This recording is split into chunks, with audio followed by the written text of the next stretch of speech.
For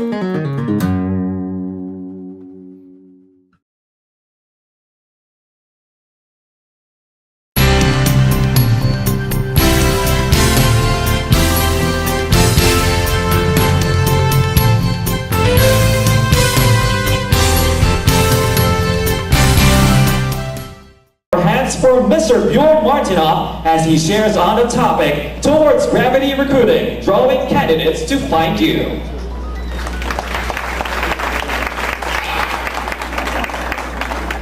Yeah, welcome back. How's your morning so far? Good, yeah. Today I'm supposed to talk about gravity recruiting.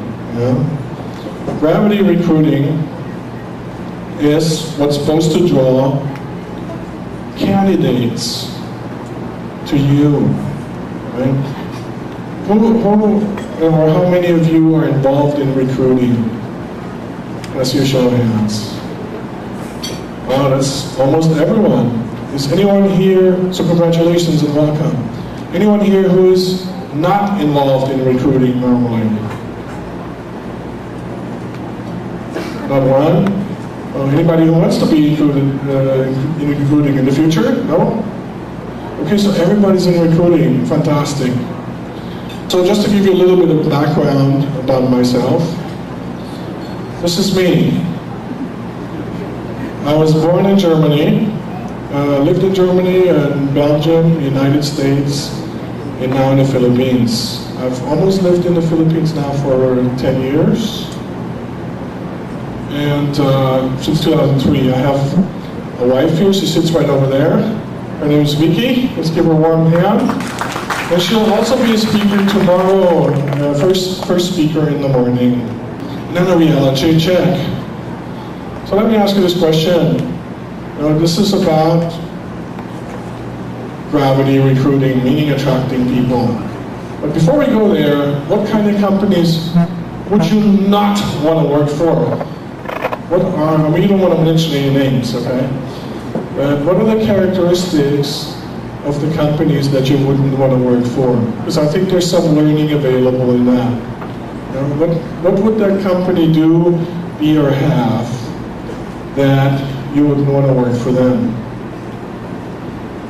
What do you think? Look like you want to say something. The company that requires long hours of work, yeah, long hours of work. It's almost become standard these days, right? 16-hour days. Yeah. Okay, what other company wouldn't you want to work for? Thank you for that. Huh? By the way, let's give her a hand. It takes courage to be the first one, doesn't it? Yeah, congratulations. What other companies wouldn't you want to work for? I want to work for malls. For malls, why? No, there are no holidays. Very long holidays. Yeah, the holiday hours, right? Instead of giving you the day off, they make you work extra hours, right? Yeah. Good. What other companies wouldn't you want to work for? You look like you got something in mind. Maybe companies that have bad reputation. Bad reputation, that's right. Yeah. So what's a bad reputation consist of? What kind of bad reputation were you thinking of? Maybe when employees are not engaged and they say bad things about where they work. They're not engaged, and what was the second one? They say bad things about where they work. Oh, they say bad things about the place they work, right? So, does this happen? Absolutely, right? What other companies wouldn't you want to work for? You look like you have something on your mind, Anna. I wouldn't want to work for a company where the bosses are not supportive. Oh, very good. The bosses are not supportive, right? Good. What other companies wouldn't you want to work for? You're looking at him like he's got the answers. But he's like, Is there anything you want to say? High attrition rate. Yeah, companies that have a high attrition rate, that's usually an indication of something going on, right? Are there high attrition rates generally in the Philippines? BPOs. Yeah, he says BPOs. Yeah. Anything else? Yeah, so the good news is the Philippines does not have a reputation of high attrition rates. It has actually a very good reputation in terms of attrition. Yeah, except for maybe BPO industry, right? And that is probably because the hours, right? Or the night work. Yeah.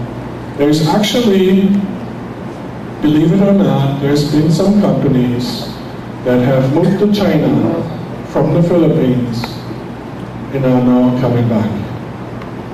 Why? Because the attrition rate in China is so high.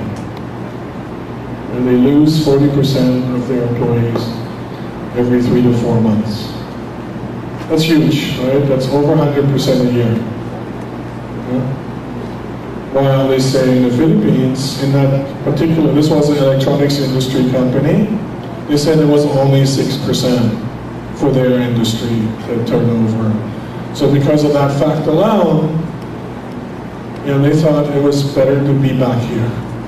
Even though the wages may have been a little bit cheaper in China. But that's also changing, isn't it? Wages in China are going up tremendously. Good, so those are some examples of companies that maybe you wouldn't want to work for, right? So there's been some research that's been done. And the research over the 10 years has come up with the conclusion that nothing's really changed. Yeah? Companies like to promote the idea that employees are the biggest source of competitive advantage. However, the astonishing reality is that most of them are as unprepared for the challenge of finding, motivating, and retaining talent as they were a decade ago. Yeah, it's still the same. Yeah? No changes. No? So that makes business leaders quite concerned, because the research in 2006 indicated that the respondents regarded finding talented people to be the single most important thing to do for the rest of the decade. Yeah, for the next 10 years, globally, these C-level executives thought that there was nothing more important than that in 10 years. The second survey conducted in 2007 revealed that nearly half of the respondents expect intensifying competition for talent. They expect it to get worse. Yeah? And the increasingly global nature of that competition, because more and more the world is flat, they expect that to have a major effect on their own companies over the next 5 years. So meaning, because companies are getting more and more sophisticated in how they hire people, right? It's becoming a little bit easier to distinguish who you want and who you don't want, right? There are certain processes that you probably all know of that will help you distinguish which one is more likely to succeed and which one isn't. And it's no longer just about skills, but nowadays it's also about personality and attitude. Isn't that true? Yeah, right? For example, in the past, it was perfectly okay to hire maybe an introvert into a sales position that required this person to go outside and meet with clients. But nowadays, where you have to get more effectiveness out of less people, this may not be all that efficient anymore. Isn't that true? Yeah, I see nodding heads here, right? Because when you have, as an introvert, I'm a recovered introvert. I used to be an introvert 10 years ago. I have changed myself. I've transformed myself, and I've written a book about it, which I'll talk about later. It's called Develop Exponential Power. But as an extrovert, I don't have trouble connecting with people. Right? Sometimes I'm a little overpowering these days, so if I'm getting too close to you, just let me know, okay? But so there's definitely a shift in terms of how we determine whether we want someone to work for us or not. Yeah? So, no other global trend than this hunt for talent was considered nearly as significant. Yeah? Even earning money was not as significant as finding talent. So lessons of failure. Too many organizations still dismiss talent management as a short-term tactical problem. Oh, it's just something for the next month or 2 or 3, is their thinking. Rather than an integral part of a long-term business strategy, requiring the attention, or should be requiring the attention of top-level management and substantial resources. It costs money to find talent, right? But there is much more to it than that. For example, the attitude often is, like here of a European CEO, everyone spends time on today's business. We attribute very little value to doing anything else. Talent management puts you under strain because it stops you from doing what you're rewarded for. Basically, they're not being rewarded for talent management, right? Yeah, because what they're rewarded for is what? They're rewarded for results. Yeah? And finding talent doesn't give you any immediate results. However, down the road, when you look at it more long-term, rather than just, putting a warm body in that chair, right? Down the road, having the right warm body in that chair will make a difference. Doesn't it? Yeah, it does. You look puzzled. Do you want to say something? Do you have a question? This is my good friend Arvi. He's also a recruiter. Good. So, in the research, senior executives have frequently acknowledged their failure, and as well as that of their line managers, that to pay enough attention to talent issues. Yeah? The research at global corporations has highlighted the obstacles that these executives face, including short-term mindsets. Yeah? What got us into the global crisis was a short-term mindset. Now, I don't know how well-known this is, but there was a short-term mindset at the banks in the United States that it's okay to sell these houses and give loans to these people buying these houses, even though 3 months from now, or 6 months from now, or a year from now, we know that they will not be able to pay their mortgages. Yeah? It was more important to close the contract today because that's what gave us the commissions, right? But what happened? Everything crumbled and failed. The whole world crumbled because of short-term thinking, not thinking far enough ahead. What's the consequence of my actions? Yeah? Down the road, what will this mean? So including minimal collaboration and talent sharing among business units, ineffective line management, and confusion about the role of HR professionals. Most of you are in HR, right? Yes? Yes. In some organizations, HR is separate from recruiting, because sometimes recruiting is so large, because it's especially in big PPOs. So this is the current reality. This is kind of like how it is. Recruitment is the primary objective of HR. It's the first step of building a reliable and effective workforce. And competitive advantage starts here. It's a process involving assessing, attracting, screening, selecting, and enlisting and enlisting ethical legal considerations as well as effective strategies. So the general stages of recruiting, I'm sure you're all familiar with, include job analysis, development of selection criteria, and sourcing of candidates, determining suitability with available positions, and screening of candidates, and onboarding. So common methods of recruitment are in-house and HR outsourcing,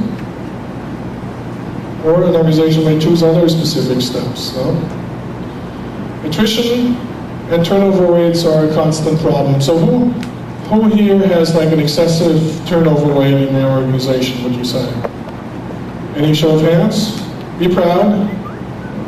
Nobody? Why are you here? Okay? If you don't have any issues recruiting, then you probably wouldn't waste your time being here now. There's some interest here for you, something to get. Yeah? There are some industries in the US, the turnover rate is over 100% a year. Can you imagine 100% turnover? And that's a failure of something. Yeah? So that's the example I just listed in the US, that's the car industry and specifically in sales. Yeah? Many salespeople don't last more than 3 months. That's it. And very few last more than a year. Yeah? So turnover rates. So that can of course hurt your recruitment efforts, right, when people leave early. So this is something that every company should always be aware of. Now, who here is tracking your turnover rates? Is anybody tracking that? Is anybody? 1, 2, 3, 4, 5, 6. So 6 out of maybe 200 people, right? So maybe you don't have a problem, or you just don't know there is a problem, right? In terms of your turnover rate. Turnover costs the US economy $5 billion each year. How much is 5 billion in pesos? How much is that in pesos? $5 billion. So 1 billion is 1,000 million dollars, right? And $1 million is how many pesos? 50 million pesos, right? 50 million pesos is $1 million. So that's $1 million. So now times 5,000. 50 times 5,000 is 250 million? Could that be? Yeah, 250 million? Or is it billion? Either way, it's significant, right? So, why do we need gravity recruitment? So, because it creates what? It creates something that may not be present today. What is that? It creates, it's in the slide, yeah. It creates sort of a magnetism. It creates sort of an attraction. An attraction for what? For talent. Yeah? Because if you, like earlier we talked about companies that we may not want to work for. Yeah, so gravity recruitment should at its core develop a culture in a company that people would strive to work for. People would want to work for. People would be inspired to work for.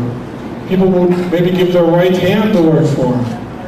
Yeah? Something that they would line up for, even though there may be a slim chance they might get accepted. Yeah?